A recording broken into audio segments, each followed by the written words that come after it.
함께 읽고 나눌 말씀은 마태복음 23장 1절에서 12절까지 말씀입니다. 비유와 논쟁을 통해 드러난 종교 지도자들의 문제점을 더욱 구체적으로 지적하십니다. 말과 행위가 일치하지 않고 형식적인 경건에 집착하는 그들의 모습을 고발하시며 책망하십니다. 1절에서 7절 읽겠습니다.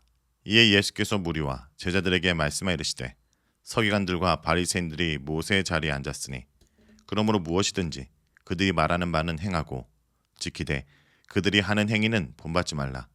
그들은 말만 하고 행하지 아니하며 또 무거운 짐을 묶어 사람의 어깨에 지우되 자기는 이것을 한 손가락으로도 움직이려 하지 아니하며 그들의 모든 행위를 사람에게 보이고자 하니 곧 그 경문띠를 넓게 하며 옷수를 길게 하고 잔치의 윗자리와 해당의 높은 자리와 시장에서 문안 받는 것과 사람에게 랍비라 칭함 받는 것을 좋아하느니라.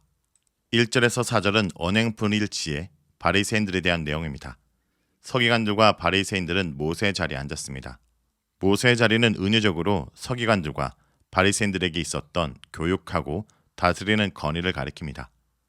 예수님은 서기관들과 바리새인들의 행위를 배우지 말고 그들이 말하는 것은 행하라고 명령하십니다. 제자들은 율법을 성취하는 자들입니다. 제자들은 바리새인들의 입을 통해 전달되는 하나님의 명령이나 율법에 나타난 뜻을 행하는 사람입니다.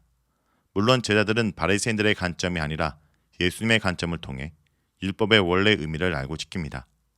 모세의 율법이 요구하는 것은 예수님의 해석을 통해 밝혀지며 예수님의 해석이 하나님이 원래 의도하시는 목적을 드러냅니다.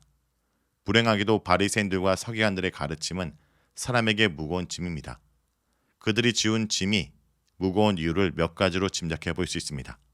첫째, 23장 23절의 평가처럼 예수님의 적대자들인 종교 지도자들이 지우는 멍에는 더 중한 바 정의와 긍휼과 믿음을 결의했기 때문입니다.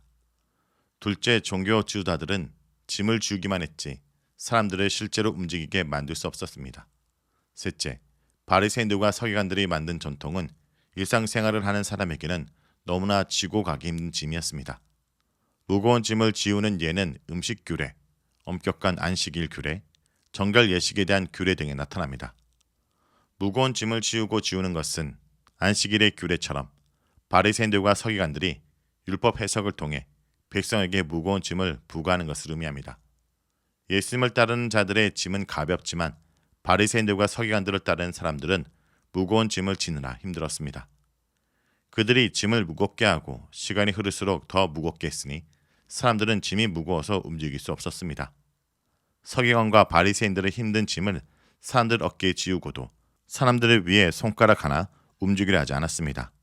하나님이 성경을 가르치는 사람들을 세우신 목적은 사람들을 움직이게 하는 것입니다. 손가락에 신체적 문제가 있지 않은 한 손가락을 움직이는 행위는 가장 쉬운 동작 가운데 하나지만 그들에게는 사람들을 도와줄 마음이 없었습니다. 그들은 하나님이 율법을 주신 원래의 의도와 마음을 이해하지 못했고 열심히 율법의 규례를 가르쳤으나 하나님의 마음에서 멀어졌습니다. 사람들의 마음과 상태를 알지 못했습니다. 규제와 통제의 대상으로 여겼습니다. 자신들의 요구가 얼마나 무거운 짐이 되는지를 마음으로 느끼지 못했습니다. 그래서 그들은 사람들을 불쌍히 여기지 못했습니다. 수고하는 자들을 위해서 손가락 하나 움직이지 않았습니다. 그만큼 냉정한 율법주의와 권위주의에 빠져 있었습니다. 권위주의적인 사람들은 지시하는 것을 좋아하고 자기 말에 누군가 순종하는 것을 좋아하지만 순종하는 자들의 마음과 고민에는 관심을 두지 않았습니다. 그러나 긍휼은 전통보다 크고 긍휼이 사람들을 움직이는 힘입니다. 고난받는 종으로서 긍휼을 베푸는 예수님은 수고하고 무거운 짐진 자들에게 힘을 주십니다. 고난받는 종으로서 연약한 사람들을 회복시키십니다. 예수님은 사람들의 어려움을 아시면서 그들을 움직이게 만들었는데 이런 힘은 예수님의 긍휼에 있습니다. 따라서 종교 지도자들이 사람들에게 가져다준 결과인 피폐함은 예수님께 나온 사람들이 얻은 결과인 안식과 정반대입니다. 압달락은 바리새인들과 서기관들의 가르침과 행함과의 불일치를 본문은 사람들의 칭찬을 받기 위한 위선적인 행위를 지적합니다. 그들의 문제는 옷, 모임에서 위치, 인사를 받는 것으로 드러납니다. 경문띠를 넓게 하고 옷수를 길게 하는 것은 성경을 많이 열심히 암송하고 순종한다는 사실을 보여주려는 의도입니다. 그들은 잔치의 윗자리, 즉 가장 존중받는 자리에 앉음으로써 자신들이 최고로 가치 있는 위치에 있음을 드러낸 것을 즐겼습니다. 또한 종교적으로 가장 중요한 위치에 있음을 보여주려고 해당의 높은 자리에 앉는 것을 원했습니다. 시장에서 인사를 받는 것과 사람들에게 랍비로 불리는 것을 좋아했습니다. 바리새인들과 서기관들은 높은 수준의 경건을 행하지 않으면서도 모범적으로 살아가고 있는 척했습니다. 마음과 관심의 방향이 백성이 아니라 자신들을 향해 있었던 것입니다. 특히 종교 지도자라고 생각하는 사람에게 가장 취약한 문제 중 하나는 경건함을 드러내는 영예를 얻으려는 것이었습니다. 8절에서 12절 읽겠습니다. 그러나 너희는 랍비라 칭함을 받지 말라. 너희 선생은 하나요. 너희는 다 형제니라. 땅에 있는 자를 아버지라 하지 말라. 너희 아버지는 한 분이시니 곧 하늘에 계신 이시니라. 또한 지도자라 칭함을 받지 말라. 너희 지도자는 한 분이시니 곧 그리스도시니라. 너희 중에 큰 자는 너희를 섬기는 자가 되어야 하리라. 누구든지 자기를 높이는 자는 낮아지고 누구든지 자기를 낮추는 자는 높아지리라. 예수님은 8절에서 12절에 제자 공동체를 향해 어떻게 스스로 바리새인들과 서기관들의 문제를 피할 수 있는지 가르치십니다. 구체적으로 예수님은 랍비, 아버지, 지도자로 불리는 것을 즐기지 않고 경고하고 그 이유를 설명하십니다. 예수님은 제자들의 행동 지침을 말씀하시면서 그리스도의 삶을 모범으로 제시하시기 때문에 8절에서 12절은 기독론과 교회론에 무게를 둡니다. 제자들이 경계해야 될 태도는 다음과 같습니다. 첫째, 제자들은 랍비로 불리지 말라라고 하십니다. 왜냐하면 제자들의 선생은 한 명이고 그들 모두는 형제들이기 때문입니다. 제자 공동체가 한 분의 교사를 두었다는 말은 교회는 예수님의 가르침을 절대적으로 기초해야 한다는 뜻입니다. 그리고 다 형제이기 때문에 랍비로 불리는 것은 거부해야 합니다. 예수님의 말씀에 대해서 형제들 사이에 권위주의 체계나 높고 낮음의 계층이 없다는 것을 뜻합니다. 한 분 그리스도를 따르는 평등한 가치를 드높이는 것이 그리스도인들의 공동체의 정체성입니다. 불필요한 찬송으로 특정인이 높임을 받는 것은 예수님께서 책망하신 위선의 길에 가깝습니다. 둘째, 예수님은 땅에 있는 자를 아버지라고 부르지 말 것을 경고하십니다. 하늘에 계신 분을 아버지로 불러야 합니다. 교회의 정체성은 형제와 자매의 관계입니다.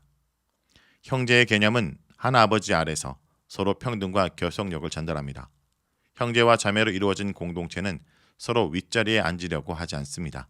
예수님은 한 분이신 아버지 아래에서 한 분이신 그리스도의 가르침을 따라 살면서 서로 동등한 가치를 존중하고 한 가족이라는 공동체의 가치를 존중할 것을 가르치십니다.